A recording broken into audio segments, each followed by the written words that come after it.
पिछले वशिष्ठ जी के मंदिर से लगभग 6 किलोमीटर पैदल चलकर मैं यहाँ महर्षि मनु जी के मंदिर में आया हूँ। ये बड़ा सुंदर मनु जी का मंदिर है और हम लोग मनुष्य कहलाते हैं। जैसे जो राम का है उसे रामस्य कहते हैं, जो वृक्ष का है उसे वृक्षस्य कहते हैं। वैसे ही मनु शब्द की षष्ठी विभक्ति का प्रथम वचन मनुष्य, जो मनु का है वो मनुष्य है। यानी जितने भी मनुष्य की सृष्टि है वो सब मनु की संतानें हैं। मनु को प्रथम पुरुष कहा जाता है और मानव कल्याण के लिए ही उन्होंने अपना जो भी विधान रचा था, जिसको मनुस्मृति कहा जाता है। और आज संसार में जो है उसका यत्र तत्र जिन्होंने कभी एक अक्षर खोलकर उसको पढ़ा नहीं, वो लोग यत्र तत्र विरोध करते हुए दिखाई देते हैं। अभी हमारे ज्योतिषपीठ के शंकराचार्य महाराज जी ने मनुस्मृति पर बहुत सुंदर एक प्रवचन का सत्र चलाया था। उसे मैं जब जब समय मिलता था तो सुनता ज़रूर था। और मैंने सुना है कि राजस्थान के हाई कोर्ट के बाहर भी जो है मनु महाराज की प्रतिमा लगी है, जिसको हटाने के लिए लोग जो है, कुछ लोग ऐसे होते हैं आडंबरवादी, किंतु मेरा ऐसा मानना है कि मनु सारे मानव के पूर्वज हैं, मनु सबके पिता हैं। इसलिए मनु महाराज का, क्योंकि अगर वो मनु की संतान नहीं है तो अपने आप को मनुष्य क्यों कहलाता है भाई? मनुष्य शब्द तो मनु शब्द से ही तो बना हुआ है, मानव शब्द मनु शब्द से ही तो बना हुआ है।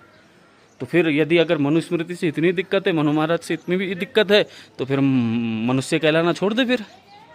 और मैं तो जीवन में पहली बार मनु महाराज का कोई मंदिर देख रहा हूँ।